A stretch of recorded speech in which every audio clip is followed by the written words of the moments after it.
ધોરણ 11 chapter 3 lecture number 2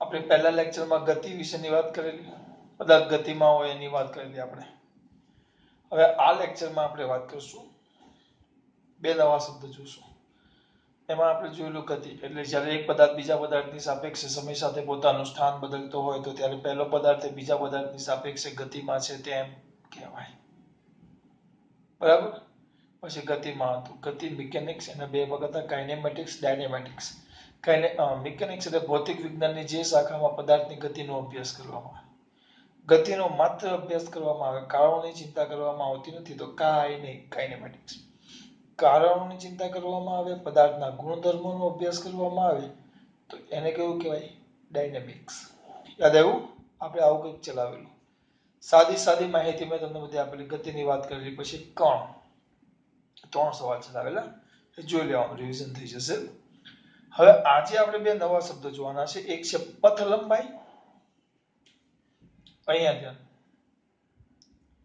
કઈ લંબાઈ બેટા પથ લંબાઈ તફાવત સ્વરૂપે ચલાવી દઈશું તમને એટલે બે સવાલ છે પથ લંબાઈ અને સ્થાનાંતર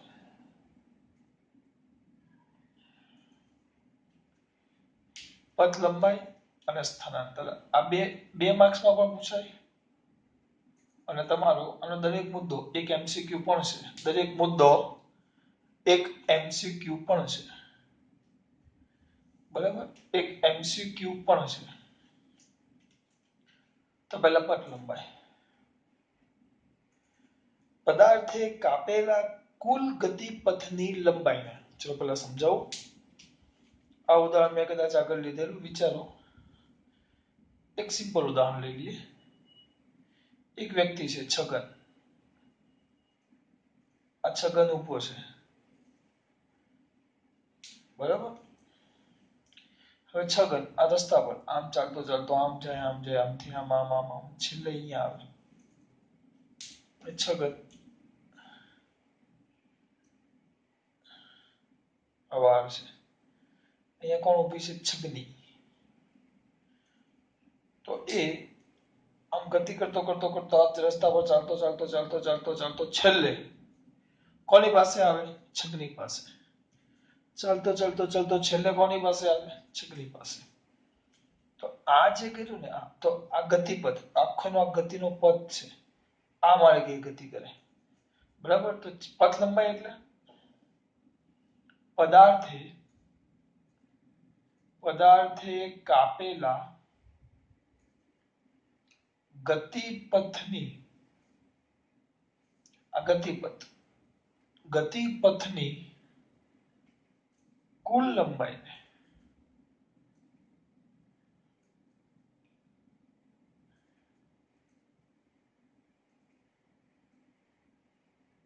તે પદાર્થનું કુલ લંબાઈને શું કહેવાય બેટા પથ લંબાઈ કહેવાય બહુ સિમ્પલ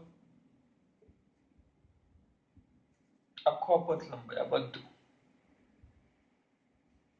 સ્થાનાંતર તો સ્થાનાંતર એટલે પદાર્થે હવે જો છગન આટલું બધું ચાલે છે પણ ચોક્કસ દિશામાં કેટલું આવે આટલું આ બધું આમથી આમ ગયો પણ ચોક્કસ દિશામાં તો આટલું જ અંતર કાપ્યું ચોક્કસ દિશામાં કાપેલું અંતર બરાબર તો પદાર્થે કેવી દિશામાં બેટા ચોક્કસ દિશા ચોક્કસ રાખો ને ચોક્કસ દિશામાં શું કરેલા કાપેલા ચોક્કસ દિશામાં કાપેલા અંતરને પથ લંબાઈ કહેવાય સોરી લંબાઈ ક્યાં સ્થાનાંતર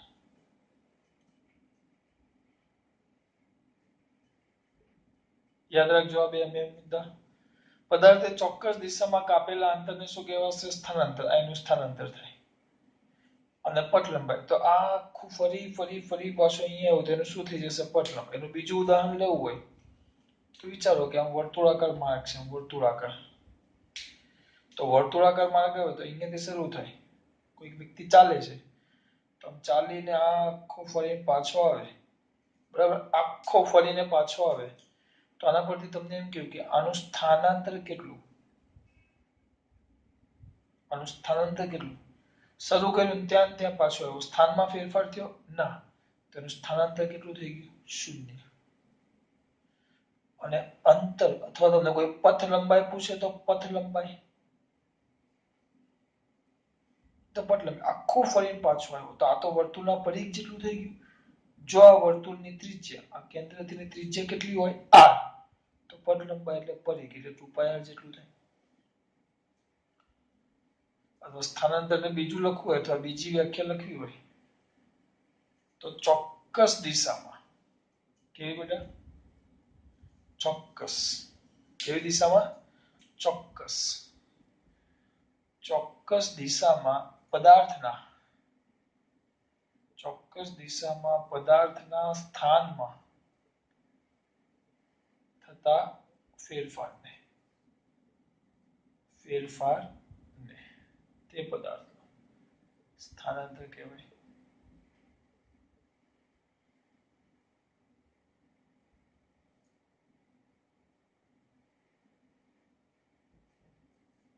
શું કહેવાશે, સ્થાનાંતર. પથ લંબાઈ, આનો જો એકમ લખું તો આનો એકમ મીટર જ આવે. સ્થાનાંતરનો પણ એકમ જો લખવામાં આવે એકમ, તો એનો એકમ પણ મીટર જ આવે. તરત જ મારા દીકરા કે સર આનું પારિમાણિક સૂત્ર શું થાય, હા મીટર આવે, મીટર. આનો એકમ પણ મીટર આવે. જો આને હું સંકેતમાં લખું, સંકેતમાં, તો એમ વડે દર્શાવાય. આને હું સંકેતમાં લખું એકમને તો એમ વડે દર્શાવાય. આનું જો પારિમાણિક સૂત્ર લખું, પારિમાણિક સૂત્ર, તો પારિમાણિક સૂત્ર થશે m0 l1 t0. આનું પણ પારિમાણિક સૂત્ર લખું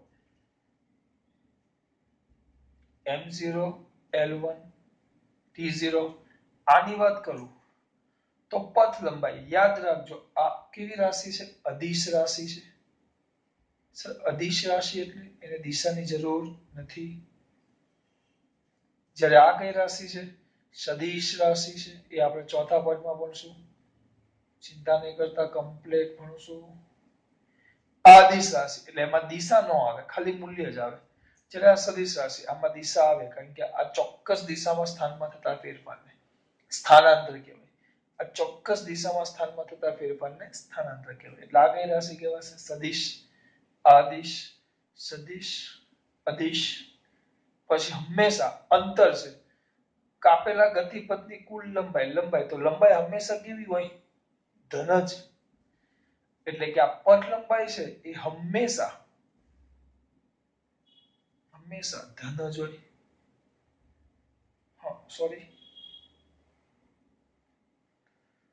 ધન ને શૂન્ય બે હોઈ શકે. કોઈ વાર કાપે જ નહીં તો ગતિ ન કરે તો ધન, ધન જ રાખો હંમેશા.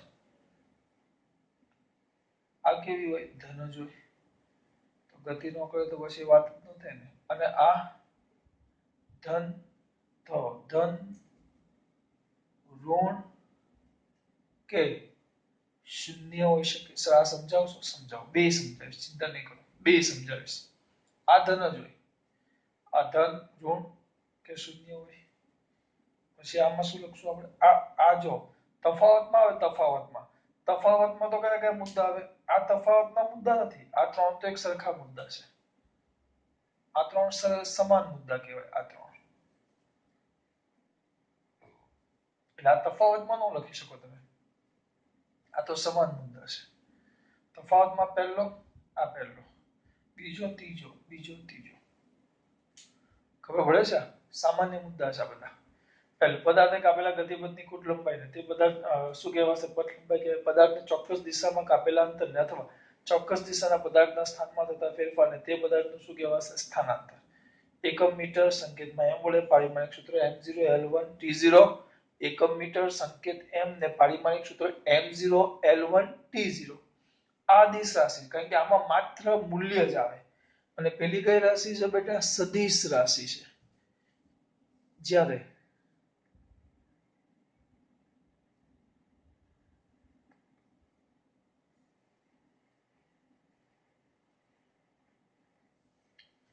આ કઈ રાશિ કીધી આપણે? અદિશ રાશિ. જ્યારે આ કઈ રાશિ છે? સદિશ.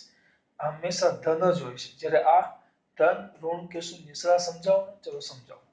અને આ સ્થાનાંતર ને ટૂંકમાં લખવું હોય, સ્થાનાંતર એટલે સ્થાનમાં થતો ફેરફાર. અત્યારે આપણે છે ને જોઈએ તેને સમજો. એટલે શું લખાય? શું લખાય? ધન, ઋણ કે શૂન્ય. હું કહેતો હતો આમાં? હા, સ્થાનાંતર. સ્થાનાંતર બરાબર પદાર્થનું અંતિમ સ્થાન માઇનસ પ્રારંભિક સ્થાન. પ્રા એટલે પ્રારંભિક સ્થાન. સ્થાનાંતરને આપણે ડેલ્ટા એક્સ કહેશું.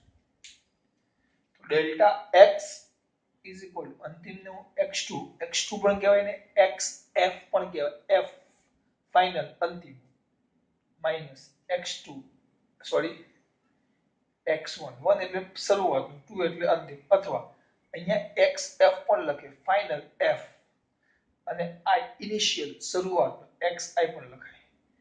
આ સ્થાનાંતરનું સૂત્ર છે. ખબર પડી? આમાં ખબર પડી? આમાં કોઈ સૂત્ર ન આવે પથ લંબાઈમાં. હા, અને હજી આમાં લખવું એક નોંધ જેવું. સુરેખ પદ પર ગતિ થાય. આપણે આ પાઠમાં સુરેખ પદ પર જ ગતિ જોવાની છે. બરાબર? ચલો એ પછી જોઈએ. પહેલા હું તમને આ સમજાવી દઉં. પહેલા આટલામાં ખબર પડી તફાવત. એ મુદ્દો હમણાં ભૂષણ તમને સમજાવું. આ ધન, ઋણ કે શૂન્ય કેમ છે આપણે સમજીએ. આને સમજવાનું છે. એનું ઉદાહરણ તમને આપું છું. પથ લંબાઈ તો ગતિપથની કુલ લંબાઈ. સ્થાનાંતર તો ચોક્કસ દિશામાં કાપેલું અંતર. એકમ મીટર m l1 અદિશ સદિશ. આવી ગયો? હંમેશા ધન જ હોય. ધન, ઋણ કે શૂન્ય. સ્થાનાંતર બરાબર અંતિમ સ્થાન માઇનસ પ્રારંભિક સ્થાન. આ થઈ ગયા તમારા તફાવત સ્વરૂપે અને બે માર્ક્સનો સવાલ. અને દરેક મુદ્દો એક સૂત્ર થઈ ગયું, એક MCQ થઈ ગયો. ખબર પડે છે બેટા? હા કે ના? હવે જુઓ, અહીંયા ધ્યાન આપજો. અહીંયા ધ્યાન આપજો. સર આ તમે આ કરાવ્યું એ બરાબર છે, પણ એક આ મુદ્દો ખબર ન પડી કે આ ધન જ હોય. જ્યારે આ ધન, ઋણ કે શૂન્ય હોય. સર આ મુદ્દો સમજાવો. હવે એના માટે આપણે એક ઉદાહરણ લઈએ છીએ. અહીંયા હું આને પૂછી નાખું છું હમણાં. એના માટે આપણે એક શું લેવું પડશે? ઉદાહરણ. જોજો એ ઉદાહરણ સામુ ધ્યાન આપજો બેટા.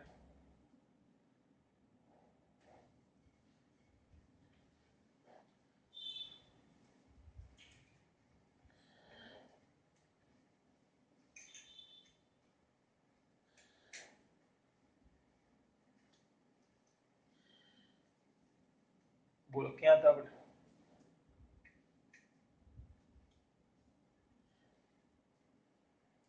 શું કરવાનું હતું આપણે?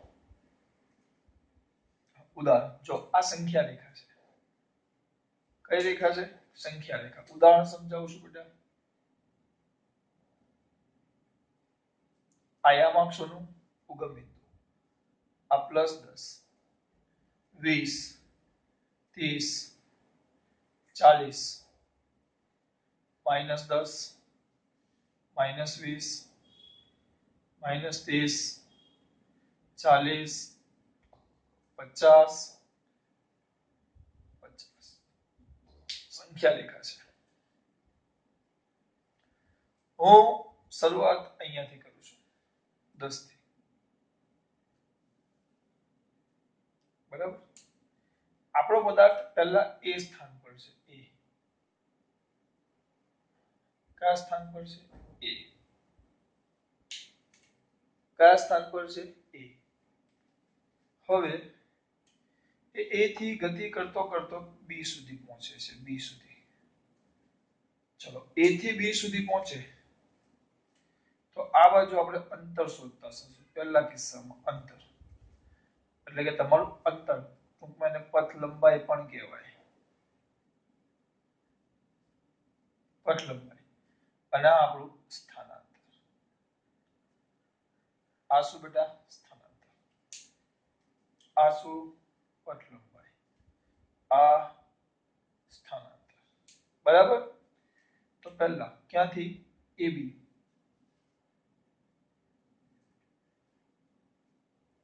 તો A થી B સુધીની વાત કરો. A થી B. તો પથ લંબાઈ કેટલી થાય? પથ લંબાઈ બોલો. તરત જ આવશે. પથ લંબાઈ સ્વાભાવિક છે, AB જ આવે. આટલો ભાગ જ આવે. તો AB ની લંબાઈ કેટલી થાય? જો 0 થી જવાનું જ કઈ 10 થી ચાલુ કર્યું છે. તો AB ની લંબાઈ કેટલી થાય બોલો? તરત વિચારો તમે. તે હું તમારી સામે જોઈ લઉં. બોલો. પાસે 10, 20, 30, 40. તો 10 10 નો ગેપ છે. તો સિમ્પલ કેટલો થશે બેટા? 40 માઈનસ 10 એટલે કે 30. હવે A થી B જ ત્યારે આપણે પથ લંબાઈ લઈ લઈએ. બરાબર. AB જ થાય એટલે કે 40 માઈનસ 10 એટલે કે 30. આ જે છે એ સેમીમાં છે, સંખ્યા રેખામાં સેમીમાં. એટલે 30 સેમી, 30 સેમી. એટલે જો અત્યારે પથ લંબાઈ કેમ આમ કરું છું બામ જેવું? આ પથ લંબાઈ છે, આ દીકરા શું છે આપણું? સ્થાનાંતર. એટલે બે વસ્તુ જો સરખું થયું, પથ લંબાઈ અને સ્થાનાંતર બે એક સરખું થઈ ગયું. હવે થોડુંક આગળ A થી B આવ્યું, પછી આમાં આવે છે, પાછું આમ ટર્ન લઈ પાછું C સુધી આવે. હવે ક્યાંથી વાત કરીએ આપણે? A થી C સુધી. તો પથ લંબાઈ કેટલી થાય? પથ લંબાઈ બોલો. પથ લંબાઈ A થી C એટલે A થી B અને B થી C એમ પથ લંબાઈ એટલે આખો રસ્તો માપવાનો. એટલે શું આવશે? AB plus BC. તો AB કેટલા? AB કેટલા? તો AB આ કેટલું થયું? 30 પ્લસ BC 30. તો કુલ કેટલું થયું? 60 સેમી. કોણ? પથ લંબાઈ. હવે એ જ અહીંયા લ્યો A થી C. કોની વાત કરીએ છીએ આપણે? સ્થાનાંતર. તો સ્થાનાંતર તો બૂમો પાડી પાડી મેં તમને કીધેલું. હમણાં સૂત્ર એક લખાવું, x2 is equal to delta x2 બરાબર x2 minus x1. તો અંતિમ સ્થાન કેટલું છે? 10 અને પ્રારંભિક સ્થાન પણ કેટલું છે? 10. અંતિમ સ્થાન 10, પ્રારંભિક સ્થાન 10 કારણ કે A થી C છે. તો બંને 10 જ થયા. 10 minus 10 તો કેટલું થઈ જાય બેટા? 0. એટલે સ્થાનાંતર કેટલું આવ્યું જો? 0 આવ્યું. આ તો પથ લંબાઈ આખું માપવાનું. 1 2 3 4 5 1 2 3 જોઈએ 1 2 લેજો 10 20 30 પછી પાછું 40 50 60 કુલ લંબાઈ 60 થઈ. સ્થાનાંતર જ્યાં ગયો ત્યાં જ પાછો આવ્યો. સ્થાનમાં તો કોઈ ફેરફાર જ નહોતો, ત્યાં ત્યાં પાછો આવી ગયો. તો કેટલું થઈ ગયું? 0. હજી બાકી એક, હજી એક બાકી જો A થી C લીધું ને. હવે ગમે તે ગમે એવું લઈ લો. A થી C લીધું. હવે થોડુંક આગળ વધીએ.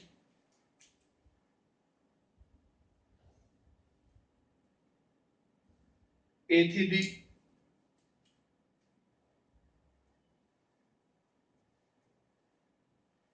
પથ લંબાઈ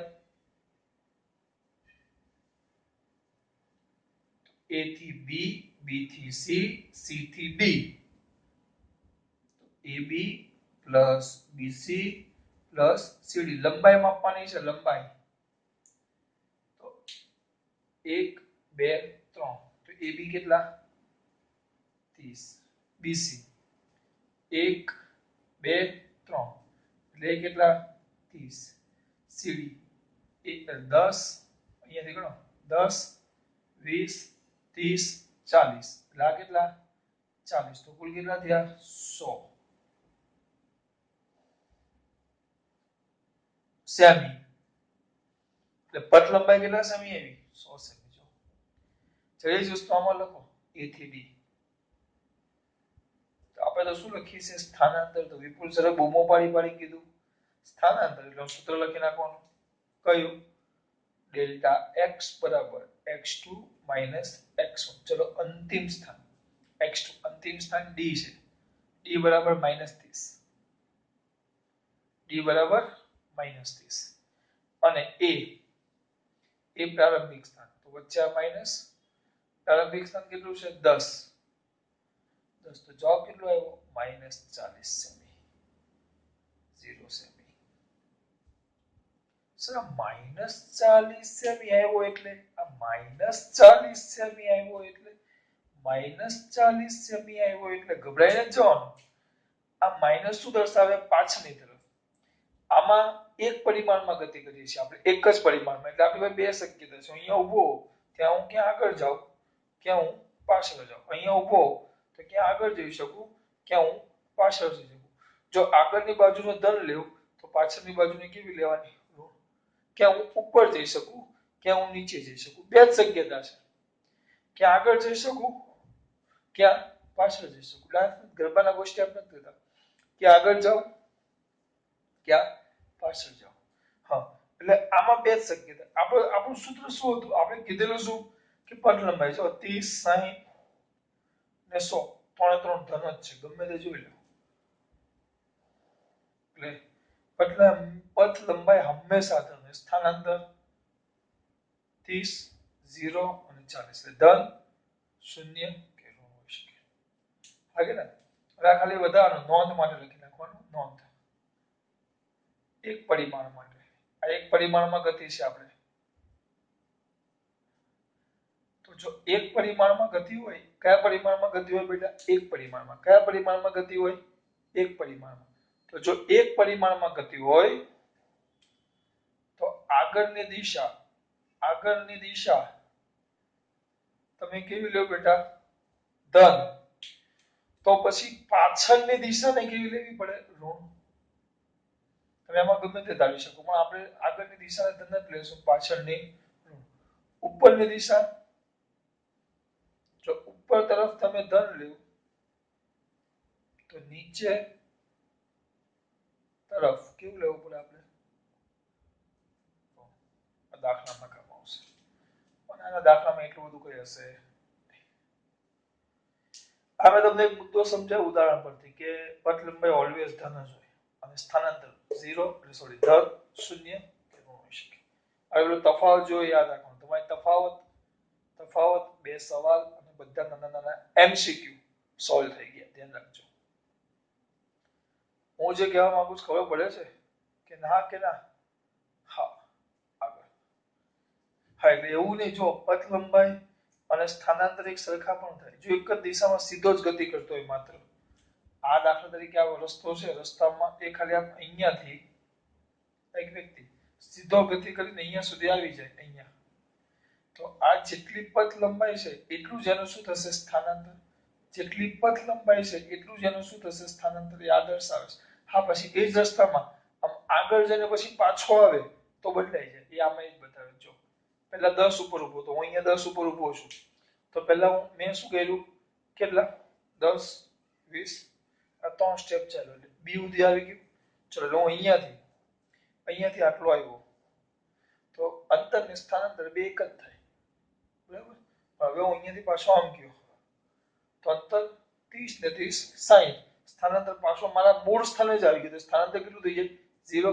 અને પછી ઊંધો જાવ એટલે એ રીતે સ્થાનાંતર બદલાય. હા, પણ એક જ દિશામાં એક જ દિશામાં ગતિ કરતા હોય તો એક જ દિશામાં ગતિ કરતા હોય, સુરેખ પથ પર એક જ દિશામાં ગતિ કરતા હોય તો પથ લંબાઈ ને સ્થાનાંતર બે એક સરખા થાય. જુઓ, એટલે આ બે વચ્ચેનો સંબંધ લખવો હોય, સંબંધ તો એમ લખાય પથ લંબાઈ.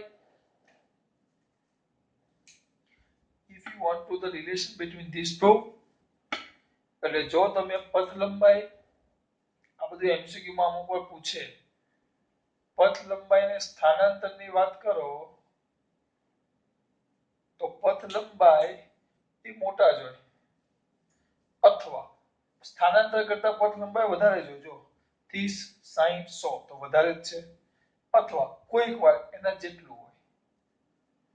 એટલે કે આને એવું કહેવાય greater than or equal to પથ લંબાઈને સ્થાનાંતર વચ્ચેનો સંબંધ. પથ લંબાઈ greater than or equal to સ્થાનાંતર. આ અમુક વાર પૂછાય એમસીક્યુ માં.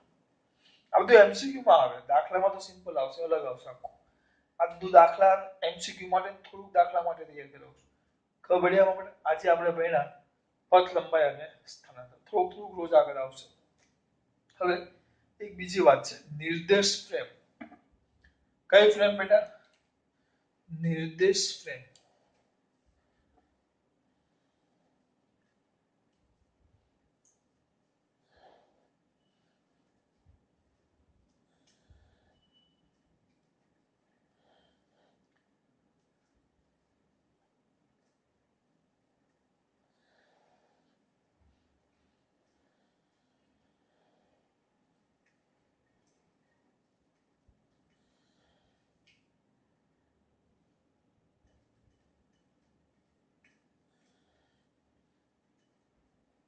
કોની વાત કરીએ છીએ આપણે?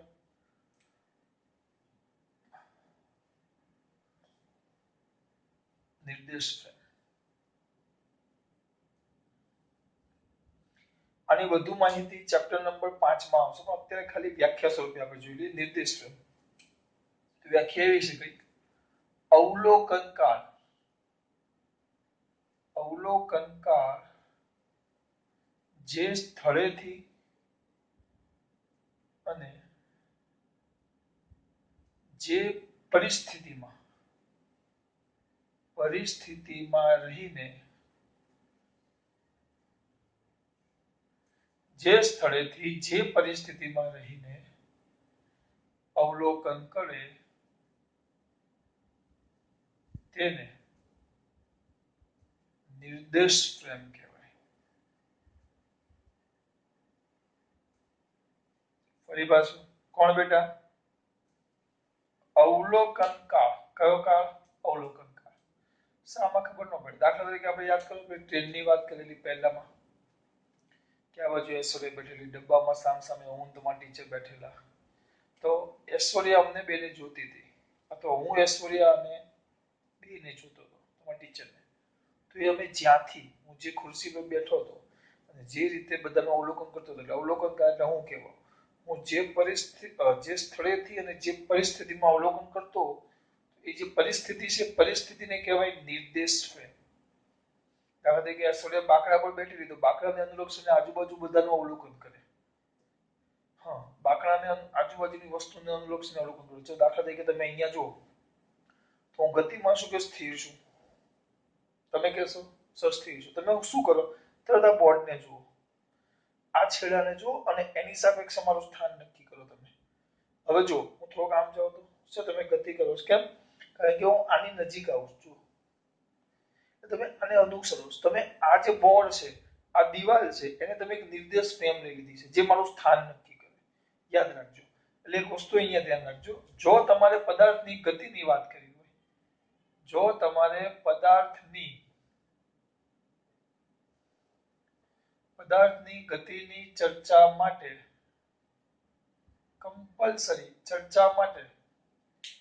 કમ્પલસરી તમારે પદાર્થની ગતિની ચર્ચા માટે શું નક્કી કરવું પડે? પદાર્થનું. એના માટે કમ્પલસરી પદાર્થનું સ્થાન નક્કી કરવું પડે. હવે સ્થાન નક્કી કરવા માટે ગમે તે વાપરી શકો. દાખલા તરીકે હું અહીંયા ઊભો છું, બરાબર? તો મારું સ્થાન નક્કી કરી નાખો. બે રીતે નક્કી કરે. કોઈ જણ આગળની ધારને ધ્યાનમાં લેતું હશે તો કોઈ પાછળની ધારને ધ્યાનમાં લે. સ્થાન તો ગમે ત્યાંથી નક્કી થાય. અહીંયા ઊભો છું, તમે આગળની ધ્યાનમાં લ્યો. અમુક જણા ચલો હવે અત્યારે ગતિ કરું છું, ના હવે હા સર તમે આ ધારની નજીક આવો છો, સર તમે આ ધારથી દૂર જાઓ. બે અલગ રીતે નક્કી કરે. એટલે એનો મતલબ શું થયો કે પદાર્થનું સ્થાન નક્કી કરવું પડે. અને સ્થાન નક્કી કરવા માટે યાદ રાખજો, સ્થાન નક્કી કરવું પડે. આ સ્થાન નક્કી કરવા માટે નિર્દેશ ફ્રેમની જરૂર પડે. આ સ્થાન નક્કી કરવા માટે કોની જરૂર પડે? નિર્દેશ ફ્રેમ. હવે નિર્દેશ ફ્રેમ તરીકે તમે જો અહીંયા ઊભા હોય તો આ છેડા નિર્દેશ ફ્રેમ આવે. હું રસ્તા પર ઊભો હોય તો તમે આજુબાજુના ઝાડવાને લઈ શકો. બસ સ્ટેશને ઊભો હોય તો તમે આજુબાજુ ઉભેલી બે બસો અથવા સ્ટેશન અથવા કોઈ જગ્યાએ બાકડો કોઈ પણ વસ્તુ લઈ શકો. મારું સ્થાન તમે ગમે તે રીતે નક્કી કરી શકો. નક્કી કરવા માટે થોડું નક્કી છે. અહીંયા તમે ઉભા છો ઉપરની છત થી પણ તમે મારું સ્થાન નક્કી કરી શકો. હવે હું આમ જાઉં તો સગતિ કરો છો, સમજ પડે છે. દાખલા તરીકે અત્યારે હું સ્થિર છું કે ગતિમાં છું? સ્થિર. હવે સગતિ કરું. કેમ? હવે તમે સ્થાન અહીંયાથી નક્કી કર્યું, અહીંયાથી ગમે ત્યાંથી નક્કી થાય. એટલે કોઈ પણ વસ્તુ લેવાય પદાર્થનું સ્થાન નક્કી કરવા. દાખલા તરીકે પેલો આ એક વ્યક્તિ ઉભો, ચલો અહીંયા જો આમ છે ને આ ઝાડ છે, અહીંયા એક વ્યક્તિ ઉભો છે, ચલો અહીંયા ને અહીંયા ઉભો હોય તો પદાર્થ કેવો છે? સ્થિર. કેમ? તમે આ ઝાડને ધ્યાનમાં લેવો છો તો અત્યારે નિર્દેશ તરીકે કોણ આવે? ઝાડ. જો બીજું કઈ ન હોય તો હવે થોડોક સમય પછી અહીંયા આવી જાય તો ખસીને પદાર્થ ગતિમાં છે. એટલે આના માટે એનું સ્થાન તો નક્કી કરવું પડે કે નહીં? તો સ્થાન નક્કી કરવા માટે આજુબાજુ કોઈ વસ્તુ જોઈએ. તો એ વસ્તુ માટે ગમે તે હોય, ઝાડ હોય, પથ્થર હોય, નદી હોય, નદીનો કિનારો હોય, ક્લાસમાં હોય તો દિવાલ હોય, રૂમમાં હોય તો દિવાલ હોય, ક્લાસમાં બેન્ચીસ હોય, કોઈ પણ વસ્તુ લઈ શકાય. પણ એટલે નિર્દેશની જરૂર પડે તો શું તમે ગમે તે નિર્દેશની જરૂર પડે? નિર્દેશન તરીકે ગમે તેને લઈ શકાય, ગમે તે લઈ શકાય. પણ આપણે ગમે તે લેવાનું થતું નથી. આપણે ફિઝિક્સમાં બુકમાં થોડું બધું દોરવા જશો તો નિર્દેશનની જરૂર પડે, બરાબર? અને આ માટે એ લોકોએ, જો ધ્યાન આપજો, એ લોકોએ શું કર્યું? આમ ત્રણ લંબ અક્ષો લઈ લીધી છે એકબીજાને. ત્રણ કેવી અક્ષો લીધી છે? લંબ અક્ષો. લંબ અક્ષો, ત્રણ લંબ અક્ષો યાદ રાખજો. એક અક્ષને એક્સ અક્ષ કહેશું, બીજું વાય કહેશું, ત્રીજી ઝેડ. ઝેડ ત્રાસી નથી. એક્સ આમ હોય તો વાય ઉપર, આ એક્સ, આ વાય, તો ઝેડ આમ બહાર આવે. હું બહાર દર્શાવી શકતો નથી એટલે મેં ક્યાં દર્શાવી છે? આમ ત્રાસી. બાર આ 2D છે એટલે આમ બહાર નો આવે, દેખાય ને તમને? એક્સ વાય ઝેડ આમ આવે. અને એ ત્રણે ત્રણ યાદ રાખજો. આ માટે કોનો ઉપયોગ થાય? ત્રણ એકબીજાને લંબ એવી ત્રણ અક્ષોનો ઉપયોગ થાય. આ નિર્દેશ ફ્રેમ માટે એકબીજાને લંબ એવી ત્રણ કોનો ઉપયોગ થાય? અક્ષોને. એ અક્ષો જ્યાં છેદે તેને શું કહેવાશે? એટલે યામાક્ષોનું ઉગમ બિંદુ. અને ઉગમ બિંદુ પણ કહેવાય. અને સ્થાન નક્કી કરવા માટે આપણે એને સંદર્ભ બિંદુ પણ કહી શકીએ. યાદ રાખજો. અને ગમે ત્યારે તમે નામ આપો, નામ, તો આનું નામ આપો તો ધ્યાન રાખજો, નામ મન ફાવે એમાં આપી શકાય, પણ એમાં એક રીત છે. મન ફાવે એમાં થોડુંક હાવ મન ફાવે એવું નહીં. જો આને એક્સ કેવું તો આ વાય અને આ ઝેડ, એટલે આમ જ. હંમેશા નામ વિષમ ઘડી દિશામાં જ આપી શકો. વિષમ ઘડી એટલે ઘડિયાળ આમ ચાલે, એન્ટી ક્લોકવાઇઝ એટલે આમ. જો અને હું એક્સ કેવું તો આ વાય થાય, ધ્યાન રાખજો. હવે હું આને એક્સ કેવું તો આ વાય થાય અને આ ઝેડ થાય. આમ જ નામ આપો, એક્સ તો આ વાય અને આ ઝેડ, એટલે આમ જ તમે નામ આપી શકો. હવે આને એક્સ કેવું તો આ વાય અને આ ઝેડ. આ બધું માહિતી માટે છે, ખાલી માહિતી માટે. એટલે જો પદાર્થની ગતિ માટે હંમેશા પદાર્થનું સ્થાન નક્કી કરવું પડે. સ્થાન નક્કી કરવા માટે કોની જરૂર પડે? નિર્દેશક. નિર્દેશક માટે તમે કોઈ પણ વસ્તુ લઈ શકો, પણ આપણે અહીંયા એકબીજાને ત્રણ શું લઈએ છીએ? લંબ અક્ષો. આ એ ત્રણ લંબ અક્ષો જ્યાં છેદે એને આપણે સંદર્ભ બિંદુ અથવા તો શું નામ આપ્યું? ઉગમ બિંદુ નામ આપ્યું. હવે આની સાપેક્ષે પદાર્થનું સ્થાન નક્કી થાય. આની સાપેક્ષે પદાર્થનું સ્થાન નક્કી થાય. જો સમય સાથે, દાખલા તરીકે કોઈ પદાર્થ છે, જો સમજો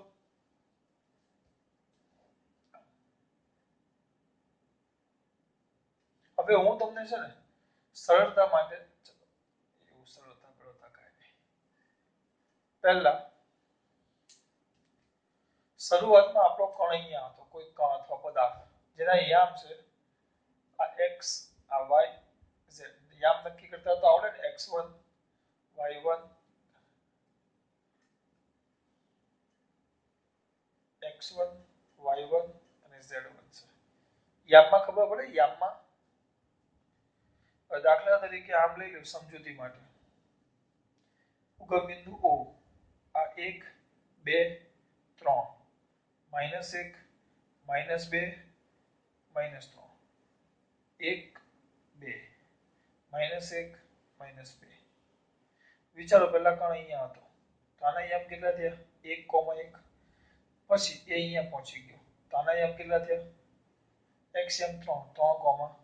તો એનું આટલો આમ આવ્યો તો તો આમ થયું જો આ શરૂઆતનું સ્થાન થાય એટલે યામ એ હંમેશા એનું સ્થાન દર્શાવે અને એનું અંતિમ સ્થાન થાય કે આ 2 અને 3 એમ આવું તમે 10મા ધોરણમાં ભણી ગયા યામ પદ્ધતિમાં તો પહેલા શરૂઆતનો યામ કેટલો હતો એનો x1 y1 અને z1 પછી યામ કેટલો હતો બેટા x2 y2 અને z2 તો જો આ t1 સમય અને આ t2 સમય તો t1 સમય ક્યાં હતો આ પહેલી સ્થિતિ હતો અહીંના યામ હતા t2 સમય એટલે જેમ સમય બદલાયો એમ એના સ્થાનમાં શું થયો ફેરફાર જેમ સમય બદલાયો એમ એના સ્થાનમાં શું થયો ફેરફાર એ પહેલા સ્થાન પરથી કયા સ્થાને ગયું બીજા સ્થાન એટલે એનો મતલબ એમ થાય જો સમય સાથે ટૂંકમાં સમય સાથે પદાર્થના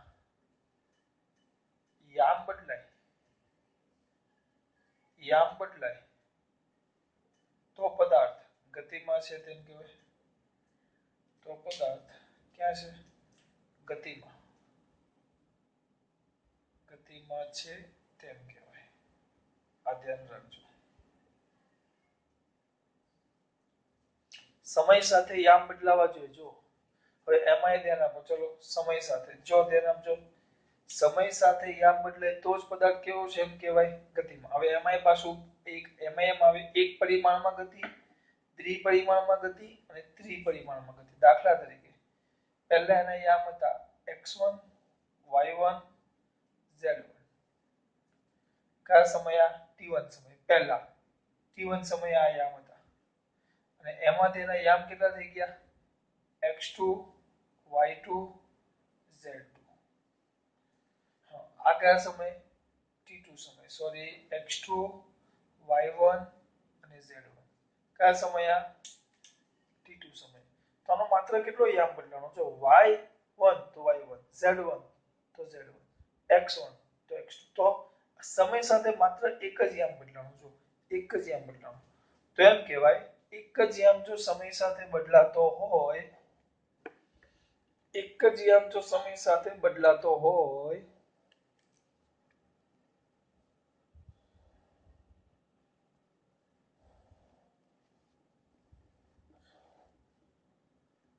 અહીંયા જો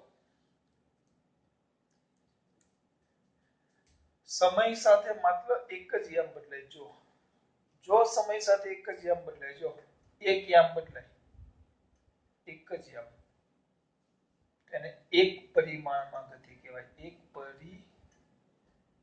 એક પરિમાણમાં ગતિ ખબર ન પડી એનું ઉદાહરણ આપો દાખલા તરીકે તમે આ કેરમ તમે બધા રમો છો કેરમ છે તમે દાખલા તરીકે અહીંયાથી કૂકી મૂકો આ કૂકી અને મારો તો આમ સીધી જાય તો આ કઈ ગતિ કહેવાય એક જ પરિમાણમાં કેમ ખાલી એનો એક જ યામ બદલાય જો આને x યામ કહી દઉં સોરી આને y યામ કહી દઉં અને એક મિનિટ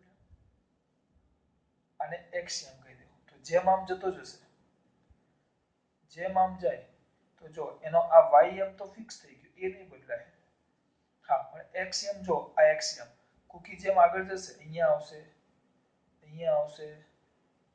પછી અહીંયા આવશે જેમ આગળ જાય આગળ તો દાખલા તરીકે આ y યામ છે એનો y યામ એ 5 હોય તો 5 જ રહેશે પણ x યામ જો એ x યામ સતત શું થયા કરે બદલાયા કરે એટલે માત્ર કયો યામ બદલાવાનો x y z યામ તો કઈ છે જ એમને એમ જ છે જો તો બાપુ એટલે આ માત્ર એક જ યામ બદલાવાનો એટલે આ કયું પરિમાણ થઈ ગયું એક પરિમાણમાં જો ખાલી x જ બદલાય છે આમ સીધો જ જાય બરાબર હવે અહીંયા જો આમ હોય x1 y1 z1 અને એમાંથી મળે આપણને x2 y2 અને z1 તો કેટલા યામ બદલાના જો t1 સમય આ હતું t2 સમય આ હતું તો કેટલા યામ બદલાય બે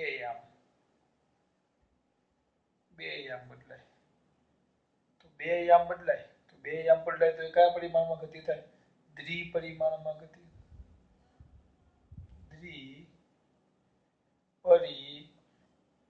દ્વિપરિમાણમાં શું બેટા ગતિ હવે એનું ઉદાહરણ આપવું હું તમને આ કેરમ વાળું 3 નું ઉદાહરણ આપીશ કેરમ વાળું જો આમ સેમ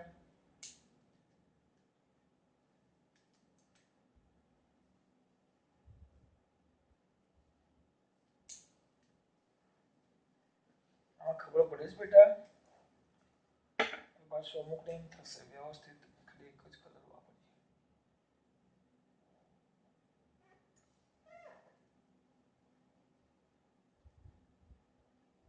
આપણે આને એક્સ ક્યુ અને વાય ક્યુ બરાબર હવે ગમે ત્યાં લ્યો આમ પણ તમે ગતિ કરાવી શકો પહેલા અહીંયા હતો પછી અહીંયા આવ્યો પછી અહીંયા આવ્યો તો જો આ વાય એમ ફિક્સ થઈ ગયો આ વાય એમ અચળ વાય એમ ફિક્સ એક્સ એમ જો બદલાતો જાય તો આ એક પરિમાણમાં ગતિ આમ માનો કુકી હવે આ એક્સ અને વાય તમે કેરમની કુકી છે અહીંયા મૂકો સીધું આમ ક્રોસમાં મારો આ બાજુ ખૂણામાં આમ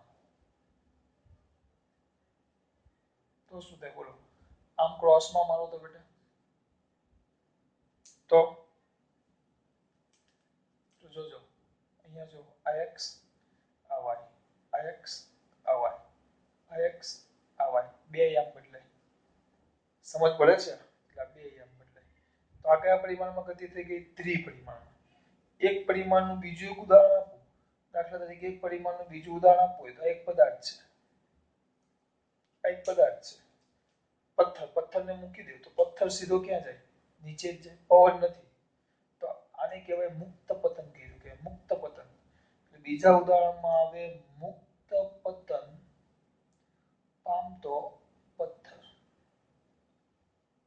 આ કયા પરિમાણમાં આવી ગયું એક જ પરિમાણમાં દ્વિપરિમાણમાં તો આ ઉદાહરણ લખ્યું હવે ત્રિપરિમાણમાં તો x1 y1 z1 અને એમાંથી x2 y2 z2 ત્રણેય આમ બદલાય ત્રણેય આમ બદલાય ત્રણેય આમ બદલાય જો ત્રણેય આમ બદલાય તો ત્રિપરિમાણમાં ગતિ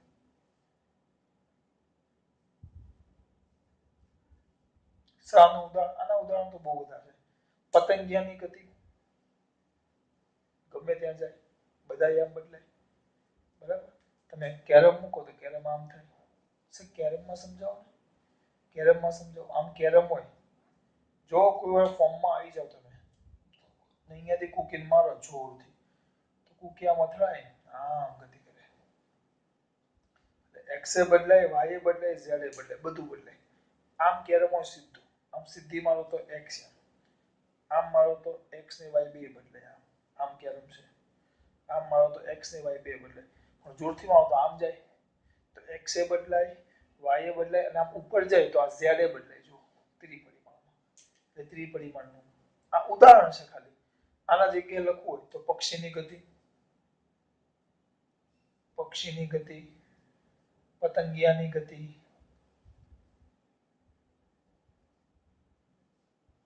બહુ બધી આવે આમાં એક જ ઉદાહરણ છે કેરમનું પછી તમે અલગ અલગ લઈ શકો પણ આપણે બેસ્ટ આ કેરમ વાળું ક્રોસમાં મારું તો આ થઈ ગઈ ખાલી ગતિનો ખ્યાલ જો ધ્યાન આપજો ફરી પાછું શું આવશે જો પદાર્થની ગતિની ચર્ચા કરવી હોય તો કમ્પલસરી સ્થાન નક્કી કરવું પડે સ્થાન નક્કી કરવા માટે નિર્દેશ ફ્રેમની જરૂર પડે આ માટે કોઈ પણ લઈ શકાય પણ આપણે ત્રણ લંબ અક્ષો ધ્યાનમાં લઈએ અને જ્યાં છે તેને સંદર્ભ બિંદુ અથવા તો આપણે નામ શું આપ્યું છે ઉગમ બિંદુ નામ આપો એટલે કમ્પલસરી વિષમ ઘડી દિશામાં જ આપવાનું જો સમય સાથે પદાર્થના કોની સાથે બેટા સમય સાથે પદાર્થના યામ બદલાય તો પદાર્થ ગતિમાં છે એમ કહેવાય જો એક જ યામ બદલાતો હોય આ ત્રણે ત્રણનું છે જો બરાબર એક યામ બદલાય તો એક પરિમાણમાં ગતિ બે યામ બદલાય તો દ્વિપરિમાણમાં ગતિ અને ત્રણ યામ બદલાય તો ત્રિપરિમાણમાં ગતિ આ 1D આ 2D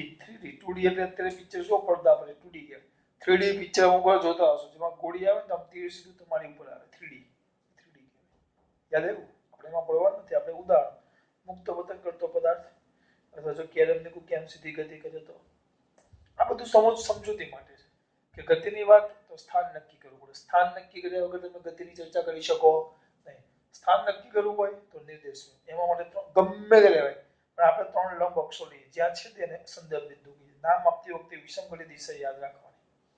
સમય સાથે યામ બદલાય તો પદાર્થ ગતિમાં છે એમ કહેવાય. જો એક યામ બદલાય તો એક પરિમાણમાં ગતિ, બે યામ બદલાય તો બે પરિમાણમાં ગતિ, એટલે ત્રિપરિમાણમાં ગતિ. ત્રણેય યામ બદલાતા હોય તો ત્રિપરિમાણમાં ગતિ. એનું ઉદાહરણ આપી દીધું. ખબર પડી? હા. કોની જરૂર પડે? નિર્દેશ ફ્રેમ. કોની જરૂર પડે? નિર્દેશ ફ્રેમ. પણ સર નિર્દેશ ફ્રેમ એટલે શું? તો પાછું અહીંયા આવી જવું પડશે નિર્દેશ ફ્રેમ પર આપણે.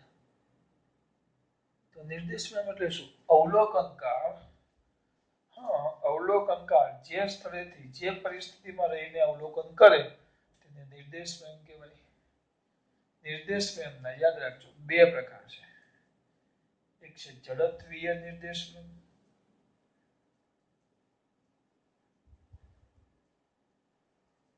અને એક આવે અજડત્વીય નિર્દેશ ફ્રેમ. આના વિશે વધુ માહિતી 5મા ચેપ્ટરમાં મેળવશું આપણે છેલ્લે. અત્યારે ખાલી યાદ રાખો. આ ચોપડીમાં તો આપ્યું જ નથી પણ આ તો ચલાવી દઉં છું સાથે સાથે. જડત્વીય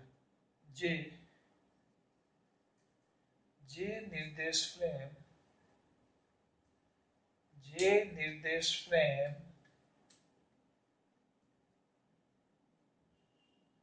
ન્યૂટનની ગતિના નિયમોનું શું કરે બેટા? પાલન. નિયમો બહુ બધા આવે. એમાં ન્યૂટનની ગતિના પહેલો નિયમ. ગતિના કયા નિયમનું બેટા? પહેલા નિયમ. નિયમ લખી નાખો. પાછો પહેલો નિયમ તમને યાદ નહીં હશે, આપણે 5મા ચેપ્ટરમાં જોશું. પહેલો નિયમ ખાલી યાદ કરાવો. જ્યાં સુધી પદાર્થ પર બળ ન લાગે ત્યાં સુધી પદાર્થ પોતાની અવસ્થા શું કરી રાખે? જાળવી રાખે. સ્થિર હોય તો સ્થિર રહે અને અચળ વેગથી ગતિ કરતો હોય તો પોતાની અચળ વેગી ગતિ ચાલુ રાખે. જોશું હમણાં વિચારોને. તો ખાલી યાદ રાખો. જે નિર્દેશ ન્યૂટનની ગતિના પહેલા નિયમનું